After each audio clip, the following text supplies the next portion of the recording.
तेजी से वैक्सीनेशन की प्रक्रिया पर काम कर रही है। इसको लेकर खास रिपोर्ट तैयार किया, आप जरा ये देखिए।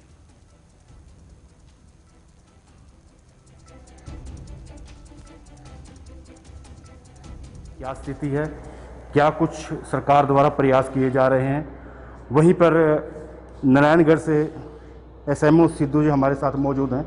इनसे हम बात करेंगे कि नारायणगढ़ ग्रामीण क्षेत्र में पड़ता है कि यहाँ की क्या स्थिति है, क्या कुछ लोगों के मतभेद हैं, क्या कोवैक्सीन के बारे में जागरूक हैं या जागरूक कर रहे हैं। इन्हीं से हम जानते हैं क्या कुछ कहना। जी सिद्धू साहब, पहला मेरा यही सवाल है, कोवैक्सीन 18 साल से ऊपर के लोगों को शुरू हो चुकी है, आपको किसी तरह की कोई दिक्कत या लोगों के अंदर जो मतभेद आ रहे हैं कि कोवैक्सीन से ऐसा होगा या ऐसा होगा, कहीं ना कहीं लोगों के अंदर एक डर भय भी बना हुआ है। तो इस सारे मुद्दे पर हम बातचीत करेंगे। आप पर पहला सवाल मेरा यही रहेगा, कोवैक्सीन की जो जिस तरह से आउट ऑफ स्टॉक बता रहे हैं, रजिस्ट्रेशन होने में दिक्कतें आ रही हैं, तो पहला यही सवाल है, क्या दिक्कत है?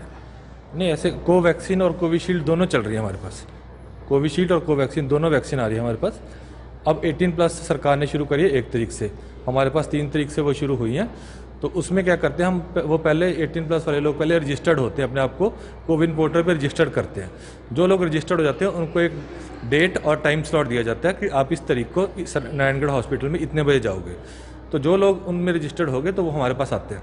हमारे सीएमओ ऑफिस से हमारे पास एक लिस्ट आती है, अगर 200 या 250 लोग जितने भी होते हैं वो लिस्ट हमारे पास आ जाती है। तो वो लिस्ट हम अपने यहाँ पे चिपका देते हैं ताकि लोगों को परेशानी ना हो, अपना अपना नाम उसमें से चेक करके, तो जो लोगों के वहाँ लिस्ट में नाम होता है उन्हीं सबको हम वहाँ पे इंजेक्शन लगा देते हैं। एमपी साहब के साथ मीटिंग हुई थी, हमारे एसडीएम मैडम भी थे, तो हमारे जो बीडीपीओज हैं और हमारे जो, उन्होंने सबको इंस्ट्रक्ट कर दिया कि आप गाँव में जाके, वहाँ पे लोग आजकल काफ़ी लोग पढ़े लिखे हैं बच्चे 18+ के, उनको जाके कोविन पोर्टल के बारे में बताओ, उनको समझाओ कि इसके कैसे आप इसमें आप रजिस्ट्रेशन करा पाओगे और कैसे आप आ पाओगे।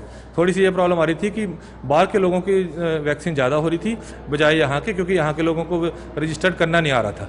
तो हमारी यही डिस्कस हुआ कि गांव में जाके सरपंच लेवल पे जाके वहाँ पे लोगों को बताएंगे कि आपने कैसे रजिस्टर करना है, ताकि यहीं के लोगों की वो हमें ज़्यादा से ज़्यादा वैक्सीनेट कर सकें।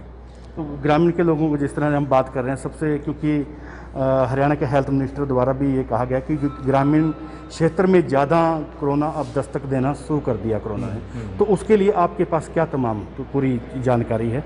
क्या आपके पास इनफ स्टाफ है या किस तरह की तैयारियां हैं आपकी, वो मैं जानना चाहता हूँ। हमारे पास हमने ऊपर 2nd फ्लोर पे एक 30 बेड आइसोलेटेड वार्ड बनाया। आइसोलेशन वार्ड सिर्फ कोविड पेशेंट्स के लिए है, जिसमें कि साथ में हमने ऑक्सीजन भी दी हुई है। ऑक्सीजन थोड़े से हमारे पास सिलेंडर अभी कमी है, तो कल सीएमओ साहब से मेरी बात हो गई थी, तो उन्होंने कहा था हम ऑक्सीजन सप्लाई और देंगे।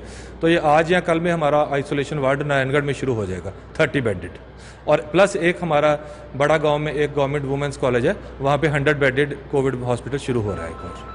हरियाणा के हेल्थ मिनिस्टर अनिल विज द्वारा आपने देखा कि ऑक्सीजन सिलेंडर भी अम्बाला में भी इसका निर्माण के प्लांट का निर्माण किया शुरू कर दिया गया है। तो ऐसे में लगता है कहीं ना कहीं अब जिस तरह से कमी आ रही थी, क्या लगता है वो कमी पूरी हो जाएगी? नहीं, वो कमी नहीं रहेगी, क्योंकि हमारे पास CHC शाहजहाँपुर नारायणगढ़ में अपना एक प्लांट लग रहा है। उसके लिए कल हमारे जो national highway authority of India है उनको एक कॉन्ट्रैक्ट दिया गया कि आप 7 दिन के अंदर अंदर ही उसका शेड बना के दो, हमें उनको टाइम लिमिट दी गई है। और जो बाकी का काम है वो हमारे DRDO को दिया गया, वो आके ऑक्सीजन का प्लांट यहीं लगा रहे हैं, हमने साइट कर लिया और वो कल से काम भी शुरू हो गया। तो विदिन 15 डेज वो हमारा ऑक्सीजन प्लांट लग जाना चाहिए। शुक्रिया। ये तो हमारे साथ नारायणगढ़ से एसएमओ संजीव कुमार, जिनका साफ शब्दों में यही कहना है कि जो हरियाणा सरकार द्वारा जो प्रयास किए जा रहे हैं वो बहुत ही सराहनीय कदम है और सरकार इसके लिए काफ़ी प्रयास भी करी है। हमारे साथ नारायणगढ़ से DSP खुद मौजूद हैं, इन्होंने कोविशील्ड का भी एक इंजेक्शन लिया। इनसे हम जानते हैं कि आखिर इनका अनुभव कैसा रहा। जी सर, किस तरह का आपका अनुभव रहा?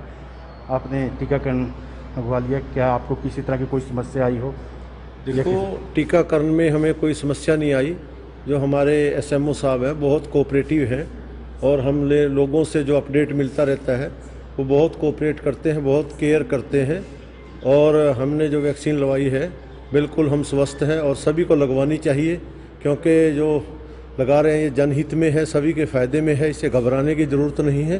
तो हर टाइम यहाँ पे स्टाफ रहता है, तो SMO साहब बहुत हमारा यहाँ बिल्कुल ध्यान रखते हैं सभी का।